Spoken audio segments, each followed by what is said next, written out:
जय माँ जय माँ जय माँ जय माँ जय माँ जय माँ जय माँ जय माँ जय माँ जय माँ जय माँ जय माँ।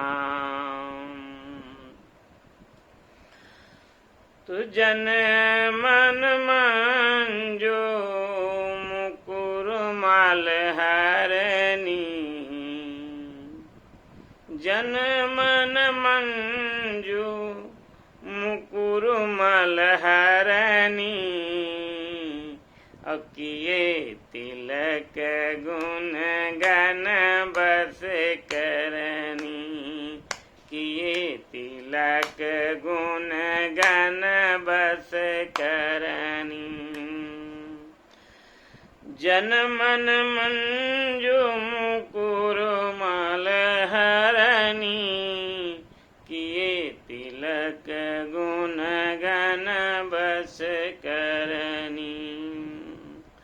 तो ये मानस रोग तो इतने हैं कि जैसे बुखार के रूप में अज्ञान को बुखार कहा जाता है, ये बुखार का रोग है।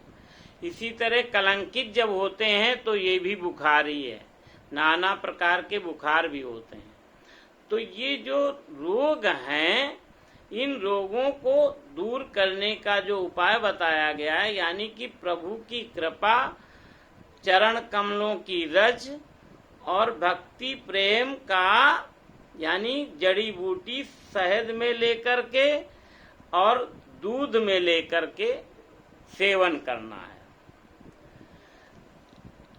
अब यहाँ पे समझना यह है कि ये जो रोग हैं, जो मन को मैला करते हैं, गंदा करते हैं, तो ये जो मन मैला होता है ये तो स्वच्छ हो जाता है। प्रभु की जो ही कृपा आती है तो मन जब विषयों में आसक्त नहीं होता, चिंतन नहीं करता, तो मन मैला नहीं होता। परंतु समझना है यहाँ ये कि जैसे अभी दवा ले ली तो अभी तो ठीक हो गए, उसके बाद क्यों नहीं ठीक रहते? मान लो फिर आ जाता है बुखार, सर्दी, जुकाम, सब चीज, यानी सभी तरह के रोग आते हैं। तो ये जो रोग हैं, ये रोग जो है दूर तो हो जाते हैं, लेकिन ये मरते नहीं, नष्ट नहीं होते। काम, क्रोध, लोभ, मोह, अहंकार, ये सब और इनका पूरा समाज, ईर्ष्या, द्वेष, कपट, पाखंड, राग, द्वेष, झूठ, ये सब इनका समाज, ये सभी रोग ये पनपते रहते हैं कुपथ्य पाकर।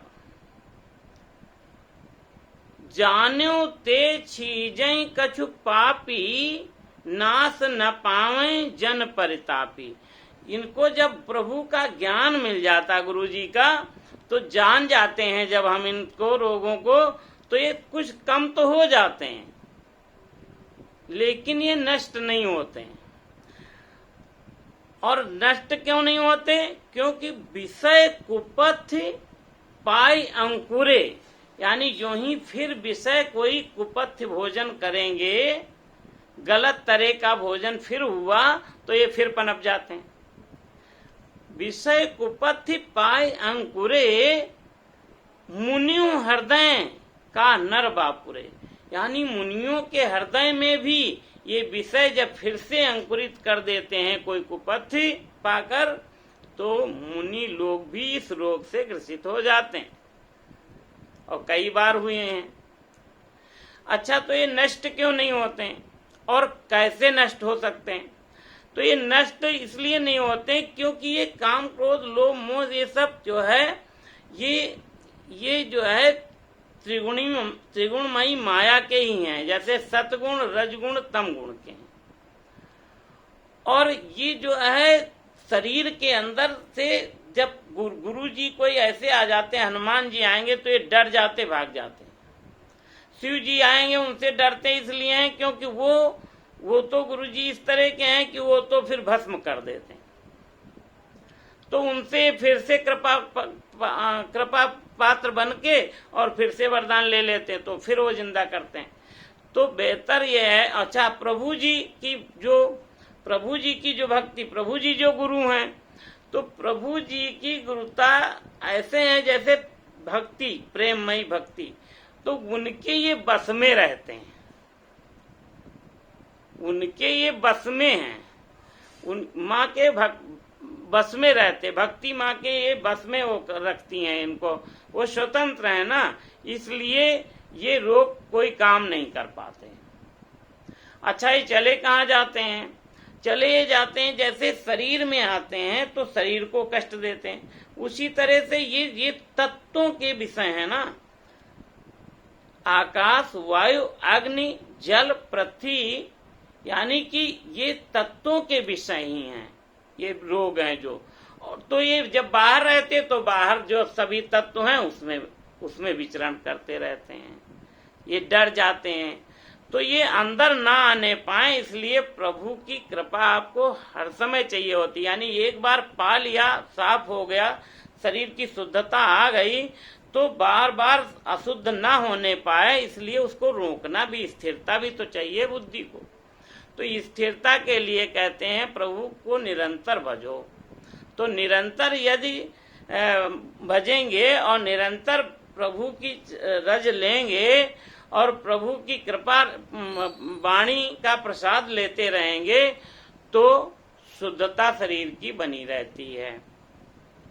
अब ये शुद्धता भी बनी रहेगी और मन को प्रसन्न कर देंगे, यानी कि जन मन मंजू मुकुर माल हरणी, किए तिलक गुण गण बस करनी।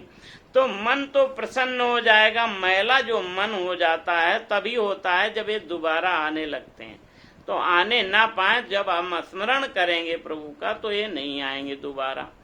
तो दोबारा नहीं आएंगे तो गंदगी नहीं होगी। जैसे हम घर को साफ करते हैं, अपना शीशा साफ करते हैं, तो चेहरा जो देखने के लिए अगर रोज उसको साफ ना करें तो चेहरा सही नहीं दिखेगा।